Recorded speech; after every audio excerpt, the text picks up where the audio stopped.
Hey, what's up guys? It's me again, back with another action figure review. And this is a personal first for me. This is actually my first MEZCO 112 figure. I've almost pulled the trigger on a couple, but I was really holding out waiting for this Daredevil, and boy did they make me wait. But here's the front of the box. You get this cool rain effect on it. Really nice Daredevil sign there. Down here you get Marvel Daredevil as seen on Netflix. Side just says Marvel Daredevil.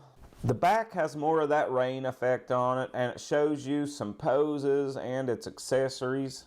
It also says not a toy for children, intended for adult collectors only. Not sure what category I'm in. Alright, and there's the front again, and this part is actually a sleeve you can pull up off of there, and it actually reveals the figure inside. Now I have had the figure out messing with it a little bit, not a whole lot. But it did have protective plastic over it when you first open it. But I had to peep it a little bit before the review. Actually looks really good just set up in the box. I like the way they got that stand behind him. But this box is pretty plain. It's just black with a glossy black 112 collective sign on it. The back has Gomez on it. This side's the same as the other side. And the front again. So I'm going to take a second now and get Daredevil and all his accessories out so we can have a closer look at everything. Okay, Daredevil is out of packaging and he almost stands 6.5 inches tall. So these MEZCO figures are a little larger than SH Figuarts and some of your other imports. Probably a decent scale to go with your Marvel Legends actually. Okay, and for his accessories, you get this really nice Daredevil base. And you can actually use this in a couple different ways. You can just peg his foot straight onto that peg, or you can actually add this articulated arm on it. You have to pop this piece out if you want to use the arm. And you get this baggie. It's a very thick little baggie to put your accessories in. You get fisted hands and a normal head sculpt on him out of packaging. Then you get these hands, which you could probably use to make it look like he's throwing his baton. Very nice hands though. Good paint and sculpt on them. They look really good. Then you get these gripping hands, and these are just straight up made for holding the batons. And as I mentioned with every set of hands, here is the batons that Melvin made them. These look really good too. And they peg together, and that peg is really small. I would be weary of breaking that. Don't be too rough with it. But you can peg it together to make one long pole. And I wish they had did this like the other Daredevil figure that MEZCO did, and put like one with a bendy wire so you could have that retractable wire look to it. Because this did have it in the show. Okay, and last but not least, you do get another head sculpt. This one is a teeth gritting head sculpt. And they really should have added some blood on this one. They did on the Vigilante Daredevil. But that's probably something I'll actually go in and do myself. Put a little blood on there. And I'll be honest right now, I don't think these head sculpts look anything like Charlie Cox. I mean, the Daredevil mask and cowl look really good. That's spot on to the show, but this piece of face that's showing, just to me, I really don't see Charlie Cox in it at all, which is disappointing. Okay, and that's all for his accessories. And this is the point where I would usually compare him with a few other figures, but I really don't have anything relevant to compare him with. But I will grab a few other figures just to see how he scales with other lines. Okay, and just for scaling's sake, here he is with a couple SH Figuarts figures. On the left we have the Iron Man Hot Rod armor.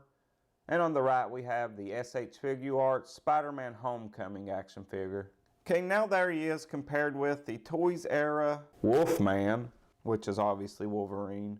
And on the right we have the Marvel Legends Crossbones, which is actually a really small Marvel Legends figure. So I'm going to swap him out with a more standard size Marvel Legends figure. And there he is with the Infinity War Loki. Loki does stand a little bit taller than him, but these three guys actually scale really well together. Okay, so that's all I'm going to do for comparisons. Now we'll have a closer look at the actual action figure. And I have to say, from watching reviews, I was getting really bummed out and disappointed about this figure. I have to say, I do like it a little better in hand. So if you're going by the reviews on this, it doesn't quite do it justice, although I'm not completely satisfied with it. Charlie Cox is nowhere in that head sculpt. I'm sorry. I actually ordered the Vigilante one because I think I'm going to like it a little better. But it's not all doom and gloom. There are a lot of good things about this figure. Like this Daredevil helmet, looks excellent. They did such a great job on that. I love the bright red eyes, just like it was in the show. I mean, this is spot on. The outfit also looks really good, although it is a little baggy in spots. But I mean, I'm sure that's necessary to use some of the articulation. It can't be skin tight like it was in the show, or you're not going to be able to move the figure. Detail looks really good. There is something a little off about this area. I don't know if there should have been more of a gap between these black plates or what, but that just seems a little off. But again, I will tell you, it is better in person than it was watching some of the reviews I watched. Now this part here, I feel like should not have been this pleather material. I think they should have done plastic gauntlets up until where this material starts. These knee pads look really good. Really dig those a lot. Another thing I really like is these boots. I think these boots look excellent. They got kind of a worn look to them, and they just look really good. Back of the suit looks pretty good. I like the material they used for this. Really nice looking material. Really goes good for the Daredevil suit. But on articulation on this Daredevil, he can look up excellent. Can look down pretty good as well. Shoulders go up good despite this material. Of course, you can't rotate it all the way around like I usually do. He does have an upper bicep swivel. He does have double jointed elbows. The wrist is pegged in and on a hinge. He does have ab crunch, although you cannot put it to the full use. His hips will go out. He can kick forward and kick back. Not very much, because that really limits him in that crotch area. Then his knees will bend that far. You do have an upper boot cut swivel. Then the boots will go back. They'll go forward. There's not a whole lot of back and forward movement there either. Also, the pivot is hard to work if there is any. And there is no toe articulation, so the articulation at the ankle is not great. And that's one of the spots where it could have been really good, because there's no soft goods there to hinder it. But that is all for the articulation. Now I will pose this guy up and we will wrap this review up. Okay, so my battery actually died before I could get him posed up, but it actually gave me a minute to go ahead and do some blood work on him. I'm not running tests, I put actual blood on him. Put a little coming down out of the mask, some coming off of that lip. Got the cheekbone bleeding down onto the blood coming from the nose on that side. Yeah, I think it added a little something to it. I don't know, I like it.